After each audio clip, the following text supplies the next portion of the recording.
What's going on, everyone? This is Dom, and today we are taking a look at Apple Watch. Now, we are checking out the 42mm space gray version here, as well as the 38mm silver version, and this is the sport model, so keep that in mind. But we're going to do a quick comparison to them a little bit later. But opening up the lid here, you can see that we have our Apple Watch presented in a box on top, which is kind of unusual because usually you see the product right as you pull it out of the box, but no big deal. Pull up some documentation right here and you can read over this if you'd like to. But one thing I found that was surprising is that you don't get any Apple stickers with the Apple Watch. Not a big deal, but I was kind of sad to see that we didn't get any included. But along with that, we do also have an additional piece for the band, which will allow you to resize it. And we have our magnetic charging dock here, which is a bit different than the one that's been advertised. This one's plastic on the right there, and on the left is the brushed steel version that we're used to seeing on all of Apple's marketing. So if you want the brushed steel one, you're going to have to pay extra unless you buy the steel version of Apple Watch. Now, we do also have a 5-watt power adapter, and like I said, here's our box with the Apple Watch inside. So let's go ahead and peel that little thing back and open up the box and see what's inside. Well, we know what's inside. It's an Apple Watch. As you can see, they're in space gray, 42mm with the black sport band right here. And it definitely looks nice. I mean, I've had a chance to try these on before at the Apple Store and kind of take a look at it.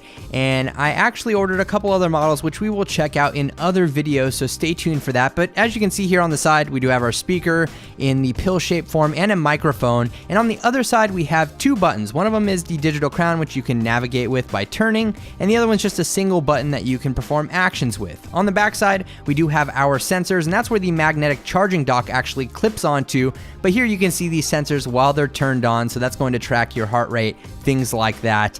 And putting it on here, I'm not a fan of how this rubber strap works. It's just kind of awkward to put on, in my opinion. Not the end of the world by any means, but it's definitely more difficult to get on than some of the other bands that Apple sells, and it's just kind of weird. I don't know what it is about it. I'm not a huge fan of the rubber bands that come with the Apple Watch Sport, so me, personally, I'll be upgrading that. As you can see, though, it doesn't sit too high above your wrist. Of course, we have that little bump at the bottom where these sensors are, but overall, it's pretty low profile. So let's go ahead and turn it on for the first time, let it boot up, and we will get to our setup screen here where we can choose a language. You can actually scroll through these with the digital crown if you like. So this is kind of the first interaction that I had with the digital crown on Apple Watch. Go ahead and select a language, and then you can continue with the setup process using the iPhone. So you line up the watch in the viewfinder there, it identifies which watch you have and pull it up there on the screen, and then you can continue selecting your wrist preference, agree to the terms and conditions, and enter your Apple ID so everything can start syncing to your watch.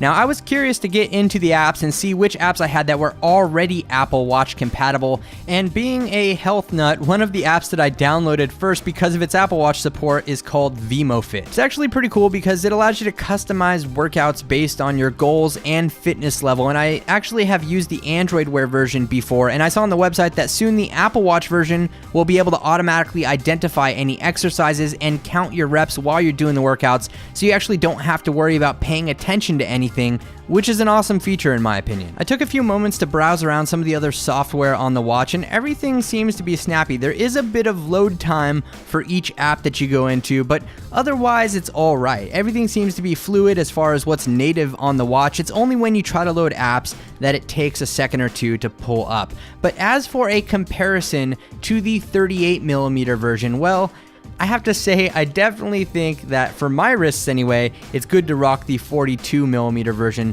Just to let you know, give you a backstory, I have about 175mm wrists, and the 38mm just looks very, very small on my wrist in comparison. I mean, don't get me wrong, the 42mm is small as well, but it's bigger enough to make it worth having and wearing on a regular basis. It doesn't look as silly in my case, but I'll definitely be testing out both of them to see which one I like better for kind of everyday use. Maybe the 42mm is going to get in the way a little more than the 38mm. I don't know, but let me know what you think about the size differences in the comments section below. So that about wraps it up for this video. I just wanted to bring you an unboxing and brief comparison between the 42mm and 38mm Apple Watch Sport. I do have a 42mm Apple Watch on the way, so if you want to see that video or catch my full review, be sure to subscribe to the channel so that you don't miss that video when it drops. Leave this video a thumbs up if you enjoyed it, as it does help out the channel a lot. Appreciate all the support. Thank you very much for watching, everyone. This is Dom, and I'll catch you in the next video.